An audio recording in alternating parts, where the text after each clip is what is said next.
मुस्लिम भाई को लोहे की रॉड से तब तक पीटा गया जब तक वो अधमरा नहीं हो गया। हम कश्मीर को सिर्फ पश्मीना से, अखरोट, केसर इन सब से ही जानेंगे। आपसे पूछना चाहती हूँ मोदी जी कि जब कोई भीड़ किसी मासूम बच्चे को पीटती है तो आपकी सहानुभूति किसकी तरफ होती है? और वहां का जो शासन प्रशासन है उसने एफआईआर करी, लेकिन एफआईआर तो हो गई लेकिन कुछ उसका प्रभाव उन अपराधियों पर नहीं पड़ा।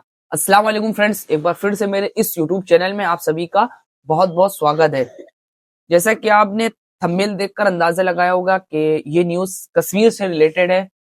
कश्मीर में हमारे कुछ मुस्लिम भाई शॉल बेचने गए तो वहां के लोगों ने उन पर जुल्म किया। ये जो क्लिप मैं भी आपको दिखाऊंगा, इस क्लिप में पूरा खुलासा है किस तरीके से जो हमारे मुस्लिम भाई हैं उनको मारा पीटा गया। तो तमाम लोगों से रिक्वेस्ट है, चैनल पर नए हो तो इसको सब्सक्राइब करके बेल आइकन को दबाएं, हर छोटी और बड़ी वीडियो का नोटिफिकेशन आप तक पहुंचे। तो इस क्लिप को पूरा सुनिएगा, इस क्लिप को सुनिए। नमस्कार, आपके साथ मैं हूँ साक्षी जोशी। आज मैं सवाल पूछना चाहती हूँ, क्या इस देश में अब भाषा भी अपराध हो गया है? क्या कश्मीर से होना अब अपराध हो गया है? क्योंकि आज मैं आपको जो खबर बता रही हूँ उसमें एक सवाल अब मेरे लिए जरूरी हो गया पूछना कि क्या अब हम कश्मीर को सिर्फ पश्मीना से, अखरोट, केसर इन सब से ही जानेंगे? धरती पर स्वर्ग है जरूर कहेंगे कश्मीर को, लेकिन क्या कश्मीर के लोगों से कश्मीर नहीं बनता? और वो कश्मीर के लोग अगर हमारे देश में किसी और जगह पे मिलेंगे तो क्या हम उनका उतना सम्मान नहीं करेंगे? एक 17 साल का मुस्लिम बच्चा, जी हाँ 17 साल का, शॉल बेचते हुए आपको उग्रवादी, आतंकवादी और पत्थरबाज दिखता है? मैं आपको खबर बता रही हूँ, राज्य है उत्तराखंड, जगह है देहरादून के पास विकास नगर, जहां पर एक 17 साल के मुस्लिम बच्चे को इस तरह से पीटा गया। बताया जा रहा है कि रॉड से, लोहे की रॉड से उसको पीटा गया, उसका सिर फट गया, 7 टांके आए हैं सिर पे, हाथ टूट गया है। क्यों? क्योंकि वो एक कश्मीरी है, कश्मीरी मुस्लिम है। मैं पूछना चाहती हूँ पुष्कर सिंह धामी जी से, आपकी पुलिस क्या कर रही थी? क्योंकि इस देश में इस वक्त बहुत आम हो गया है जब नफरत ही इंसानियत को कुचलने लग जाए। पुष्कर सिंह धामी जी, आपकी पुलिस क्या कर रही थी? आपकी पुलिस को लेकर के उत्तराखंड के अपराधियों के अंदर कोई खौफ नहीं बचा है? मैं ये पूछना चाहती हूँ देश के प्रधानमंत्री नरेंद्र मोदी से भी कि आप बड़े बड़े भाषणों में हमेशा सबका साथ, सबका विकास, सबका विश्वास इस तरह की बातें करते हैं, तो मैं आपसे पूछना चाहती हूँ कि ये बच्चा, अभी के लिए मैं इसका, क्योंकि ये माइनर है, मैं इसका नाम रख देती हूँ अरबाज खान। अरबाज खान क्या आपके उस सब में शामिल होता भी है या नहीं? मैं पूछना चाहती हूँ कि क्या ये घटना सिर्फ एकमात्र घटना है?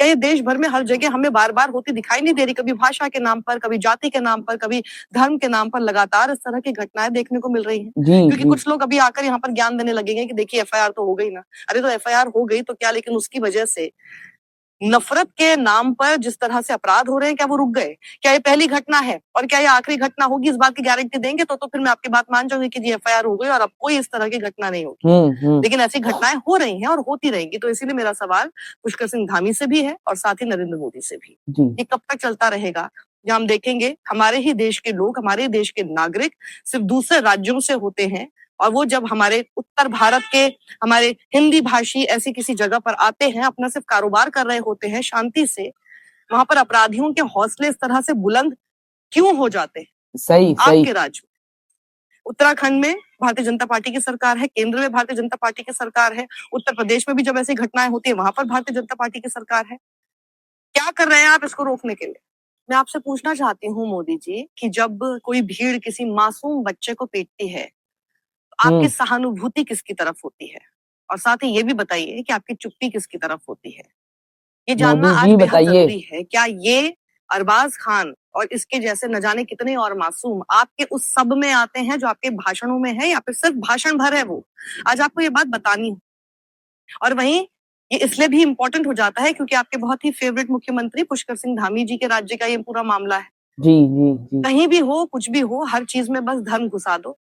आप मुझे बताइए कि क्या कश्मीरी होना पाप हो गया है इस देश में, या फिर कश्मीर का होकर किसी दूसरे राज्य में जाकर अपना कारोबार करने की कोशिश करना अपराध हो गया है? क्योंकि संविधान तो ऐसा नहीं कहता। तो दोस्तों, अभी आप लोगों ने ये क्लिप सुनी जिसमें बहुत ही अच्छी तरीके से इस वीडियो के माध्यम से हमें ये पता चला कि जो कश्मीर में जो घटना हुई, कश्मीर में हमारे रहने बसने वाले जो लोग हैं वो भी हमारे हिंदुस्तानी के निवासी माने जाएंगे, क्योंकि जो कश्मीर का हिस्सा है वो भी हमारे हिंदुस्तानी में आता है। लेकिन वहां का जो शासन है, प्रशासन है, उसका खौफ वहां के जो अपराधी हैं उन पर नहीं है। तभी इसी तरीके से ये घटना हमारे और आपके सामने आई।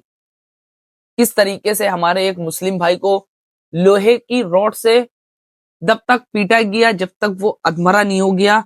और वहां का जो शासन प्रशासन है उसने एफआईआर करी, लेकिन एफआईआर तो हो गई, लेकिन कुछ उसका प्रभाव उन अपराधियों पर नहीं पड़ा। और हमारे माननीय श्री नरेंद्र मोदी जी से भी ये रिक्वेस्ट है, ये अपील है कि पूरे हिंदुस्तान में जहां कहीं भी ऐसी वारदात हो, ऐसी घटना हो, तो सबसे पहले जो हमारा वहां का शासन प्रशासन है उसे तुरंत एक्शन करना चाहिए, चाहे वो किसी भी धर्म जाति का हो। क्योंकि जो हमारे बाबा साहब अंबेडकर का जो संविधान है, उस संविधान में ये लिखा हुआ है, अपराध कोई भी करे उसे सजा मिलेगी, चाहे वो किसी भी धर्म का मानने वाला हो, चाहे वो किसी भी जाति से ताल्लुक रखता हो। तो कश्मीर में जो कुछ भी हुआ ये बहुत ही शर्मनाक है, और इस खबर को हिंदुस्तानी में नहीं और तमाम जगहों से देखा जा रहा है, सुना जा रहा है। और मैं आप लोगों से भी रिक्वेस्ट करूंगा कि इस वीडियो को शेयर करें, लोगों को बताएं, देखिए किस तरीके से कश्मीर के अंदर क्या कुछ हो रहा है। और मेरे जो प्यारे भाई बहन इस वीडियो को देख रहे हैं, इस वीडियो को तमाम लोगों में शेयर करके चैनल को सब्सक्राइब कर ले, ताकि हर छोटी बड़ी वीडियो का नोटिफिकेशन आप तक के पहुंचता रहे। इंशाल्लाह आपसे फिर किसी नए अपडेट से आपसे मैं मुलाकात करूँ। जब तक के लिए अपना ख्याल रखिए, अपने आसपास सफाई को बनाए रखिए। इंशाल्लाह फिर मिलेंगे, जब तक के लिए खुदा हाफिज।